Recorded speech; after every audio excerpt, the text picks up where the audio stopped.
আসসালামু আলাইকুম, সবাইকে শুভেচ্ছা জানাচ্ছি। মাসুম মাহবুব। প্রিয় দর্শক, দেখছেন ওপেন দ্য ইউটিউব চ্যানেল এবং মাসুম মাহবুব ফেসবুক পেজ। আমাদের বইমেলা ঘিরে বাংলাদেশের মধ্যে আবারও একটা উত্তপ্ত পরিবেশ সৃষ্টি হয়েছে। এরই মধ্যে একজন প্রকাশককে হেনস্থার অভিযোগ উঠেছে তৌহিদি জনতার বিরুদ্ধে। আমাদের উপদেষ্টা মাস্টারমাইন্ড মাহফুজ আলম তার ফেসবুকে এটাকে আরও উস্কে দিলেন এবং ইতিমধ্যে তাকে ক্ষমা চাইতে সোশ্যাল মিডিয়াতে ব্যাপক পোস্ট শুরু হয়ে গেছে। অন্যদিকে মির্জা ফখরুল ইসলাম আলমগীরের জামাই ফাহাম আব্দুল সালাম ফেসবুকে পোস্ট করে তিনিও একটা পক্ষ অনুসরণ করলেন এমন অভিযোগ উঠে গেছে।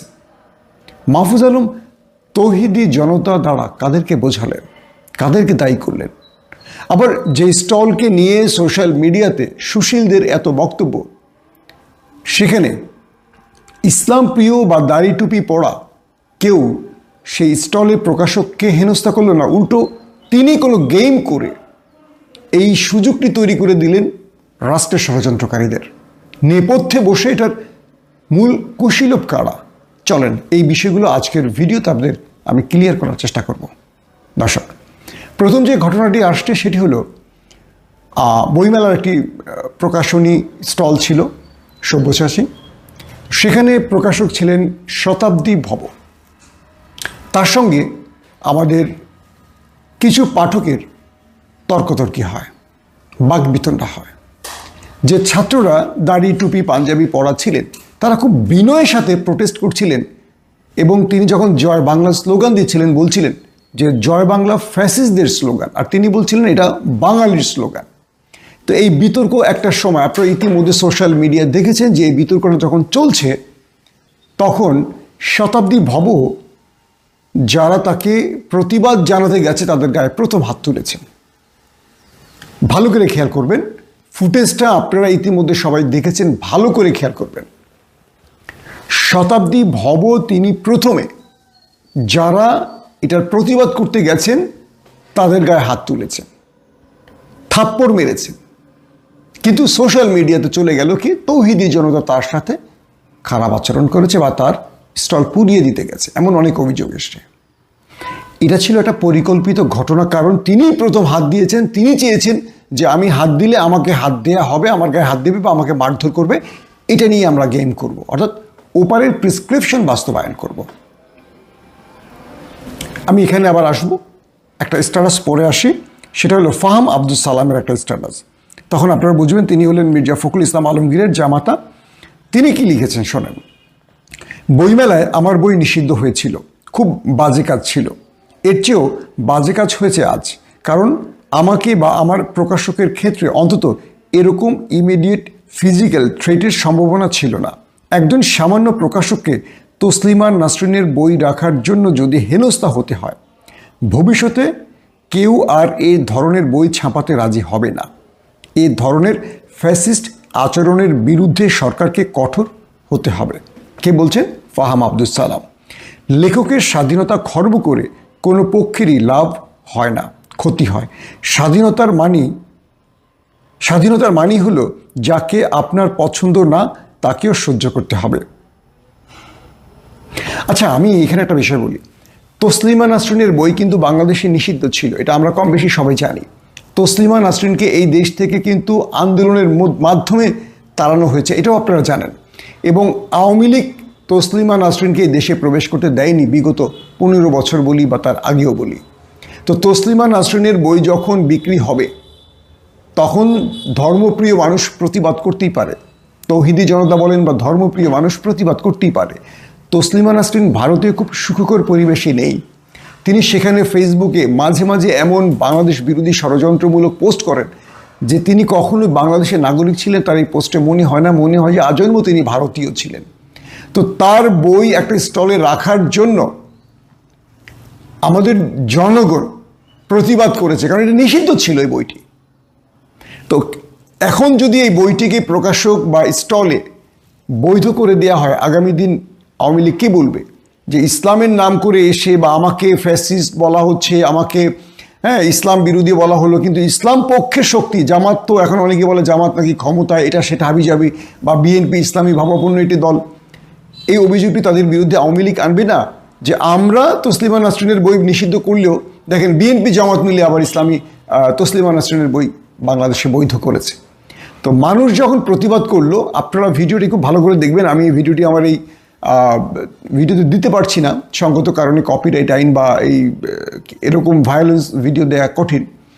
তো এখানে আপনারা খুব ভালো করে খেয়াল করবেন, ছাত্ররা বা পাঠকরা প্রতিবাদ করছে, তখন তিনি কৌশলে জয় বাংলা স্লোগান, তখন বলে জয় বাংলা স্লোগান, ওরা বলে যে এটা ফ্যাসিস্টদের স্লোগান, কারণ আওয়ামী লীগ এটাকে ফ্যাসিস্টদের স্লোগান বানিয়ে ফেলেছে, আর তিনি বলেন এটা বাঙালির স্লোগান, গেল সেটা। তো আমাদের এইটুকু প্রতিবাদের ভাষা, যে প্রতিবাদ দিয়ে আমরা 24-এ স্বাধীনতা পেয়েছি, এই প্রতিবাদের ভাষাটা কারা কেড়ে নিতে চায়? এখানে কোনো আওয়ামী লীগের লেখকের বই নিয়ে কথা উঠছে? একজন ধর্মদ্রোহী, একজন নষ্ট পচা গলা নারী, যিনি বাংলাদেশে অনেক আগেই পতিত হয়ে গেছেন, তার বই নিয়ে প্রতিবাদ করা হয়েছে। আমি জানি না ফাহাম আব্দুল সালামদের গায়ে লাগলো কেন। তিনি একটি লাইনে বলেছেন এ ধরনের ভবিষ্যতে কেউ আর এ ধরনের বই ছাপাতে রাজি হবে না। আমার প্রশ্ন হলো, তসলিমা নাসরিন কি লিখেছেন এই দেশের যুব সমাজের জন্য, বা এই দেশের স্বাধীনতার জন্য, বা এই দেশের ভবিষ্যতের জন্য, যে এই ধরনের বই না ছাপালে এই দেশ বড় রকম ক্ষতিগ্রস্ত হবে? তার মানে আমাদের চটি লেখকদেরকেও এখন আমাদের মূল্যায়ন করতে হবে ফাহাম আব্দুল সালামের বক্তব্য অনুসারে। দুঃখ লাগে, এদের মগজে ইসলাম ছাড়া সব আছে। এরা গণতন্ত্র, সেকুলারিজম, এরা কার্ল মার্কস, এরা কি বলবো সম অধিকার, এরা গে লেসবিয়ান, এগুলোকে নিয়ে এরা খুব সোচ্চার, কিন্তু ইসলামের ব্যাপারে এরা কেন যেন নীরব থাকে। এরা ইসলামকে কেন যেন খুব নিজের সাথে এরা অ্যাভয়েড করে চলে, ইসলামকে এরা অন করতে চায় না। এরা নিজেকে একটু পশ্চিমা দেশে থাকে, তো সবসময় লিবারেল দেখানোর জন্য এরা মাঝে মাঝে এইগুলো নিয়ে কথা বলতে পছন্দ করে। জানি না আল্লাহ এদের সাথে কী আচরণ করবেন। দর্শক, দ্বিতীয় যে বিষয়টি সেটি হলো আমাদের বর্তমানে ক্ষমতায় থাকা উপদেষ্টা মাহফুজ আলমের পোস্টটি আমি এক নজর পড়ছি, আপনারা শোনেন। অভ্যুত্থানের পক্ষে হলে মফ করা বন্ধ করেন, আর যদি মফ করেন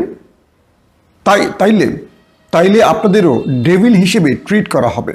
আজকের ঘটনার পর আর কোনো অনুরোধ করা হবে না। আপনাদের কাজ না আইন নিজের হাতে তুলে নেয়া। কথিত আন্দোলন আর মবের মহড়া আমরা এখন থেকে শক্ত হাতে মোকাবেলা করব। রাষ্ট্রকে অকার্যকর এবং ব্যর্থ প্রমাণের চেষ্টা করা হলে এক বিন্দু ছাড় দেওয়া হবে না। তৌহিদি জনতা, আপনারা 1.5 দশক পরে শান্তিতে ধর্ম ও সংস্কৃতি পালনের সুযোগ পেয়েছেন। আপনাদের আহাম্মকি কিংবা উগ্রতা আপনাদের সেই শান্তি বিনষ্টের কারণ হতে যাচ্ছে। জুলুম করা থেকে বিরত থাকেন, নইলে আপনাদের উপর জুলুম অবধারিত হবে। এখন একটা বিষয়, নিচে একটা কোরআনের আয়াত দিয়েছেন তিনি। এখন একটা জিনিস আমি মাহফুজ আলমের এই বক্তব্য থেকে আপনাদের বলছি। তিনি বলছেন যে আপনাদের ডেভিল হিসেবে ট্রিট করা হবে। এই ডেভিল হিসেবে তিনি কি এই দেশের মানুষকে ট্রিট করতে চান, নাকি ফ্যাসিস্টদের ট্রিট করতে চান আমি বুঝিনি। তিনি একটি লাইনে বলেছেন আপনাদেরকে আর কোনো অনুরোধ করা হবে না। মাহফুজ আলম, আপনি কে অনুরোধ করার? আপনি এই দেশে মাস্টার মাইন্ড বলা হয়েছে, আমরা আপনাকে সিনে দেখিনি, হ্যাঁ ঠিক আছে, নেপথ্যে আপনি কাজ করেছেন, আপনার অবদান আছে। আপনি থ্রেট দিলেন কাদেরকে? এই দেশের জনগণকে। একটা দল গঠনের আগে আপনি জনগণকে বোঝালেন আপনার অনেক ক্ষমতা। এই দেশে আওয়ামী লীগকে আপনারা তাড়ান নাই, নেতৃত্বে ছিলেন। এই দেশে আওয়ামী লীগকে তাড়িয়েছে দেশের ছাত্র জনতা। আজকে ডাক দেন, আপনারা কজন লোককে এক করতে পারেন? আমরা চ্যালেঞ্জ দিয়ে বললাম, পারবেন না। আপনারা ক্ষমতায় বসে কি দেখালেন আমাদের? ডেভিল তো আপনারাও, রাষ্ট্রকে লুটছেন আপনারা, আমরা খোঁজ জানি। ঠিক নির্বাচনের আগে আপনাদের সকল ফিরিস্তি আমরা প্রকাশ করব একটা একটা করে। কে কোন মন্ত্রণালয় দিয়ে কত টাকার খেয়েছেন আমরা জানি, কিন্তু মাপ পাবেন না। আমরা চাই না এই দেশ ফ্যাসিস্টদের হাতে চলে যাক, তাই আপনাদের সাহায্য করছি, আপনাদের পক্ষে কথা বলছি। কারণ ওই যে ফ্যাসিস্টকে ঘৃণা করি বা ওপারকে ঘৃণা করি, তাই আপনাদের পক্ষে কথা বলি। বিএনপি জামাতকে প্রতিদিন ধুয়ে দিচ্ছি, স্রেফ আপনাদের পক্ষে কথা বলি যেন এই সরকারটা টিকে থাকে কিছুদিন। তার অর্থ এই না যে আমরা আপনাদেরকে মাপ করে দেব। আপনি যাদেরকে বললেন আর কোনো অনুরোধ করা হবে না, আপনি কে অনুরোধ করার? আপনার কি নির্বাচিত কেউ?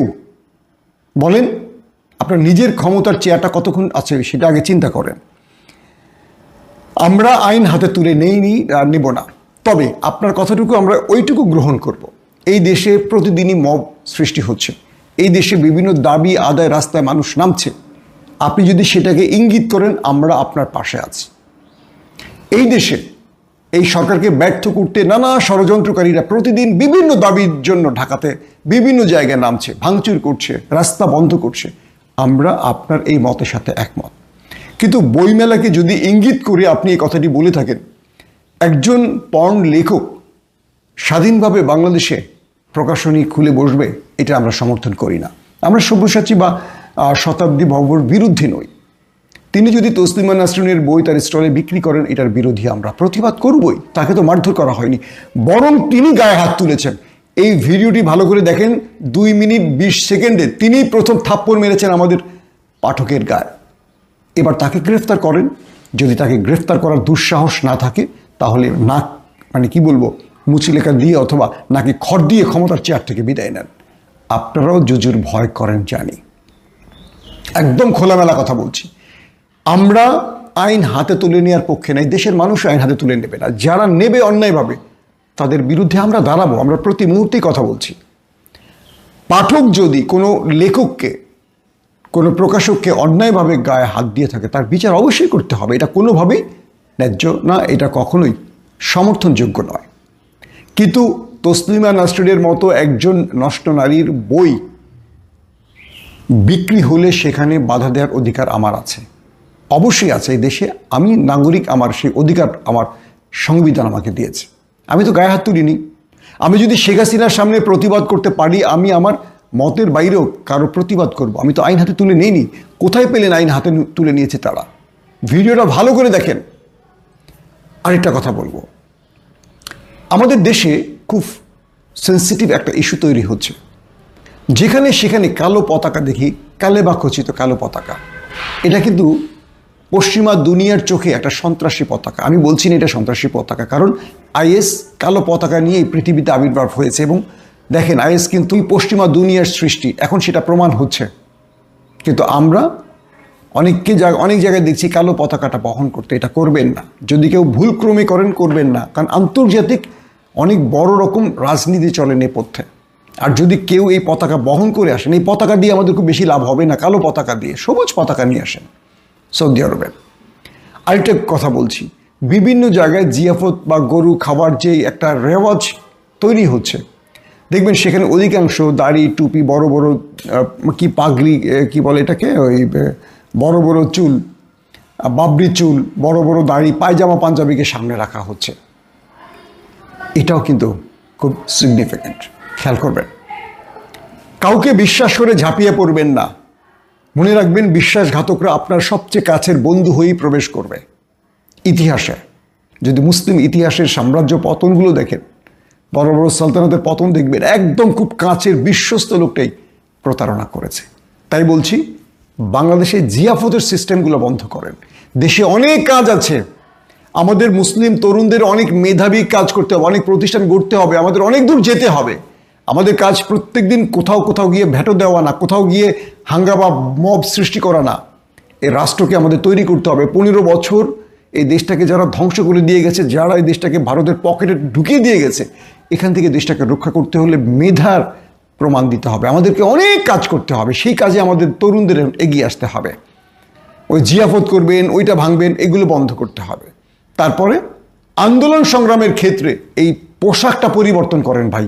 এই পোশাকটা পশ্চিমা দুনিয়ার কাছে আমাদেরকে জঙ্গি বা মৌলবাদী হিসেবে দেখায়, আর আপনারা সেই সুযোগটি করে দেন। এরপর থেকে কেউ যদি এই কাজটি করেন, আমরা ধরে নিব যে আপনারা এই রাষ্ট্রের বিরুদ্ধে কাজ করতে চান। 500 জন লোকের মধ্যে 10 জন হুজুর থাকতেই পারে, কিন্তু একদম প্রথম সারিতে বাবরি চুল, বড় দাড়ি, পায়জামা পাঞ্জাবির অর্থটা কি? আপনারা আগে কই ছিলেন? অতএব এই ব্যাপারে সতর্ক থাকেন। আমার এই টোটাল ভিডিওতে আমি 3টা জিনিস উল্লেখ করতে চাই। 1, তৌহিদি জনতা বলতে যদি মাহফুজ এটাকে নেগেটিভ অর্থে ব্যবহার করে থাকেন, আমি এটার জোর প্রতিবাদ করছি। এবং আপনি জনগণকে হুমকি দেওয়ার ক্ষমতা রাখেন না। আপনি রাষ্ট্র পরিচালনায় একটা দায়িত্ব পেয়েছেন একটা শর্ট টাইমের জন্য, আপনি নির্বাচিত প্রতিনিধি নন। 2 নম্বর কথা, পুরো বিষয়টা না বুঝে আপনি এভাবে তৌহিদি জনতা বলে কাউকে কটাক্ষ করতে পারেন না, বা তাদেরকে মব সৃষ্টিকারী বলতে পারেন না। 3 নম্বর, শতাব্দী ভব প্রথম আঘাত করেছে পাঠকের গায়ে, তাকে গ্রেফতার করতে হবে, মিস্টার মাহফুজ আলম। 4 নম্বর কথা, আমাদেরকে এখন এই রাষ্ট্র গঠনে কাজ করতে হবে। এই মফ বা এই আন্দোলন বা এই বাধা বিপত্তির ক্ষেত্রে পোশাক বা আমাদের এক কথায় আমাদের চেহারা সুরতকে পশ্চিমা দুনিয়ার কাছে জঙ্গি বা মৌলবাদী প্রমাণের সুযোগ দেওয়া যাবে না। প্রত্যেকে ভালো থাকবেন। আল্লাহ হাফেজ।